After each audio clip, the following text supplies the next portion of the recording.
while the quality of power has gone up, power availability is definitely there with the consumers of Delhi.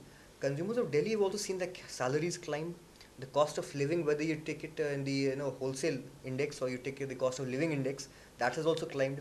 Fruits are expensive, labor is expensive, all costs have climbed. So have the salaries. Whatever they're receiving from people have also climbed in proportion. However, sir, how do you explain that power costs have stayed stagnant for the past few years, for the past 6 years, so that that this sector can be viable and the consumer can understand that just as inflation grows almost 10% per annum, so should power bills.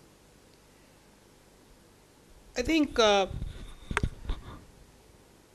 power, as you may recall during the some of the deliberations in the conference, is considered a social sector, and every consumer thinks that he has a right to free, abundant, and cheap power. Unfortunately, it doesn't hold true. Looking at the Delhi example, where a large part of the costs which actually go to build up the consumer tariff are on account of power. It is inconceivable to believe that power costs have not risen.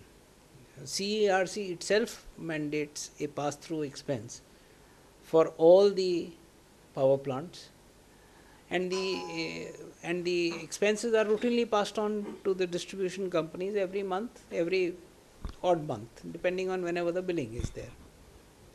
So even as the generators are protected from increases in the cost of inputs, whether it be coal or gas or whatever, or even capital costs, for instance, hydel projects, the DISCOMs have to work to a time cycle where the costs incurred on power purchase are trued up by the regulator after a point of time, and the greater that gap in the true up, the larger is the requirement on the DISCOM to actually finance the power purchase during the interim. Now,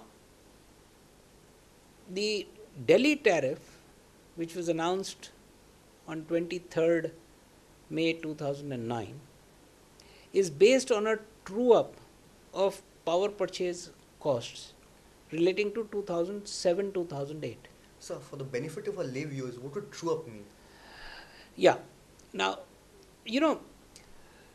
as a distribution company, under the various objectives set out by the privatization, which we must give great credit to the Honorable Chief Minister of Delhi, Mrs. Sheila Dikshit, and her colleagues for having effected it, entailed that the DISCOMs would earn a 16% return on capital employed. So our profit is only 16% return on whatever capital we have employed in the business. So, which means I, as a consumer in Delhi, electricity consumer in Delhi, no matter how high or low a tariff I pay, you are supposed to get only 16%. And if my electricity bill increases, it does not go into your account. Not at all. That's it. I think that's one of the myths that has been going around.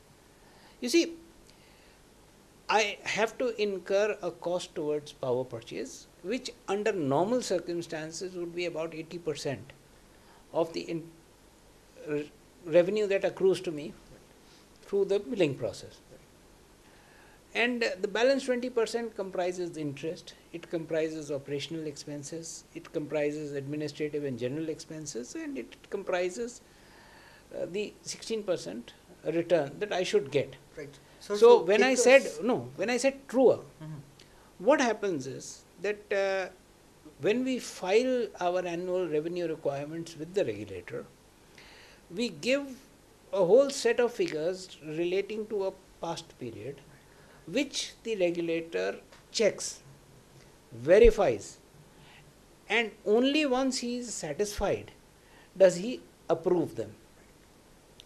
So basically, whatever revenues that I have earned from various people, whatever are the costs that I have incurred towards power purchase, are all scrutinized by the regulator, approved. And on top of that, ideally speaking, he is supposed to give me a 16% return on capital, and that comprises the tariff.